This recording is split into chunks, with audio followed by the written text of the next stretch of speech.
before joining the Green Party or anything, I started the Kashmiri Student Campaign. So what I really want to talk about is what British Kashmiri youth need and want.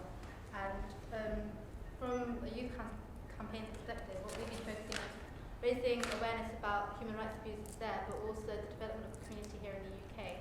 And we really need positive action to raise the aspirations of the youth and see themselves presented in a positive way.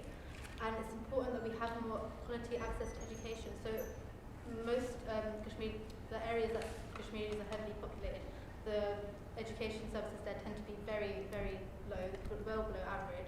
And I don't understand why, because there's been low standards for a decade now. I don't understand why there hasn't been more serious action by central government to address that over decades now.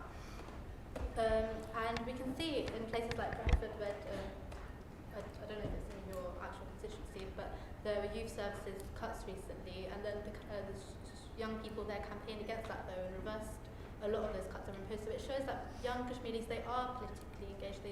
They do want to get involved in things when they do feel that it is going to impact them. And we just need to provide more opportunities for them to really develop themselves and go forward with these kinds of initiatives.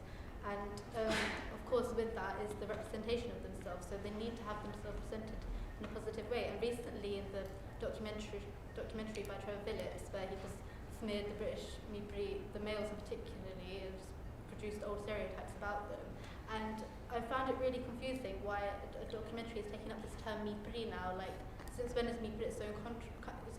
You know, it's a derogatory term, and they shouldn't be using that on mainstream media. Like, when we talk about the Bengali community, we don't start talking about Siletis, because a lot of them come from Sylhet. We don't start talking about them like that though. And we are Kashmiri people. When we say that we're from Azad Kashmir, we don't say we're from Azad Nipur, you know? So British Kashmiris already have an identity crisis, and we really need to try to not complicate that further and try to make them come to terms with their identity and not start coming up with terms that we really need to, when it comes in the media, we need to message the media, we need to lobby them, and we need to get young people involved with doing that and changing that narrative, because it's becoming very mainstream now. Before it was just in our own communities, like Pakistanis would call me please, whatever, but now it's becoming really mainstream, and that's very dangerous, I think, for what our campaign is trying to achieve.